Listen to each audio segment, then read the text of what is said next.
അപ്പോൾ നമ്മളിന്ന് ഉണ്ടാക്കാൻ പോകുന്നത് നല്ല കിടിലം പക്ക വടയാണ്. ഹോം മെയ്ഡ് പക്ക വട. അതിന് വേണ്ടുന്നത് 2 ഉള്ളി, പിന്നെ 2 പച്ചമുളക്, കുറച്ച് വെളുത്തുള്ളി, ഇതൊക്കെയാണ് വേണ്ടത്. പിന്നെ കടലപ്പൊടി, കടലമാവ് എന്ന് പറഞ്ഞ സാധനം, പിന്നെ കുറച്ച് മൈദ. ഉള്ളി നല്ലോണം ചോപ്പ് ചെയ്തു, ചോപ്പറിലിട്ടിട്ട് നല്ല ഹാൻഡ് ചോപ്പറിലിട്ടിട്ട് ചോപ്പ് ചെയ്തെടുത്തു. പിന്നെ അതിൻ്റെ കൂടെ നമ്മൾ പച്ചമുളക് നല്ലോണം ചോപ്പ് ചെയ്തിട്ട് അതിലിട്ടു. പിന്നെ വെളുത്തുള്ളി ചോപ്പ് ചെയ്തിട്ടു. പിന്നെ കുറച്ച് കറിവേപ്പില ഇട്ടു. ഇത്രയും സാധനങ്ങളാണ് നമ്മളിപ്പോൾ ഇട്ടിട്ടുള്ളത്: ഉള്ളി, പച്ചമുളക്, വെളുത്തുള്ളി, കറിവേപ്പില. ഇതിൻ്റെ മുകളിൽ കുറച്ച് കടലപ്പൊടി, അതായത് കടലമാവ് ഇട്ടു, കുറച്ച് കൂടുതലിട്ടു. അതിൻ്റെ കൂടെ മൈദയും ഇട്ടു. അപ്പോൾ കടലമാവും മൈദയുമാണ് ഇട്ടിട്ടുള്ളത്. കടലമാവ് കൂടുതൽ, മൈദ കുറച്ചുമാണ്. പിന്നെ മുളക് പൊടിയും മഞ്ഞൾപ്പൊടി, ഉപ്പ്, പിന്നെ വേണമെങ്കിൽ കുറച്ച് ചിക്കൻ മസാല. അത് ഒരു ഫ്ലേവറിന് വേണ്ടിയിട്ട് എക്സ്ട്രാ ആഡ് ചെയ്യുന്നതാണ്. അത് ചിക്കൻ മസാല ആഡ് ചെയ്യുന്നത്. പിന്നെ ഈ മൈദക്ക് പകരം വേണമെങ്കിൽ നമുക്ക് അരിപ്പൊടി വേണമെങ്കിലും എടുക്കാം. അരിപ്പൊടി എടുത്തു കഴിഞ്ഞാൽ കുറച്ചും കൂടി ക്രിസ്പിനെസ് കിട്ടും. മൈദയാകുമ്പോൾ കുറച്ച് ഫ്ലഫിനെസ് ആയിരിക്കും ഉണ്ടാവുക. നല്ലോണം മിക്സ് ചെയ്യുക, കൈ കൊണ്ട് തന്നെ നല്ലോണം എടുത്ത് മിക്സ് ചെയ്യുക. മിക്സ് ചെയ്തതിന് ശേഷം അതിൽ കുറച്ച് വെള്ളം ഒഴിച്ചിട്ട് പിന്നെ ഈ ഒരു പരുവത്തിലേക്ക് ആക്കിയിട്ട് നല്ലോണം കുഴച്ച് എടുക്കുക. നല്ലോണം മിക്സ് ചെയ്ത് എടുക്കുക. പിന്നെ പാനിൽ നമ്മൾ എണ്ണ ചൂടാക്കാൻ എടുത്തു. എണ്ണ നമ്മൾ സൺഫ്ലവർ ഓയിലാണ് എടുക്കുന്നത്. വെളിച്ചെണ്ണയിലൊന്നും ഫ്രൈ ചെയ്യേണ്ട ആവശ്യമില്ല. സൺഫ്ലവർ ഓയിൽ എടുത്ത് എണ്ണ ചൂടാകാൻ നോക്കാമെന്നൊരു ചെറിയ പീസിലിട്ട് നോക്കി ചൂടാകുന്നുണ്ട്.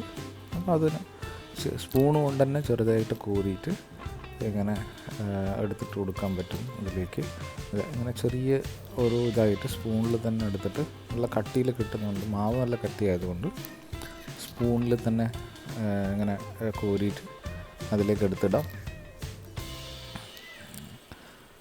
ഇത് ഇതിൽ പാനിൽ നിറയെ ആയിക്കഴിഞ്ഞാൽ അത് എടുത്തിട്ട് കൊടുക്കുക. അത് നിർത്തുക. എണ്ണ നല്ലോണം തിളക്കണം.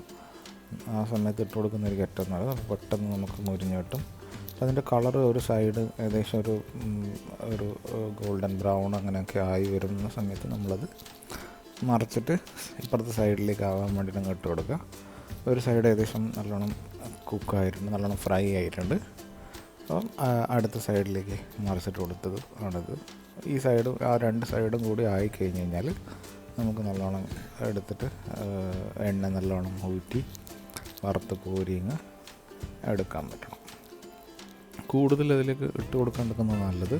പക്ഷേ അല്ലെങ്കിൽ ഒട്ടിപ്പിടിച്ച് കഴിഞ്ഞാലൊക്കെ കുറച്ച് ബുദ്ധിമുട്ടായിരിക്കും.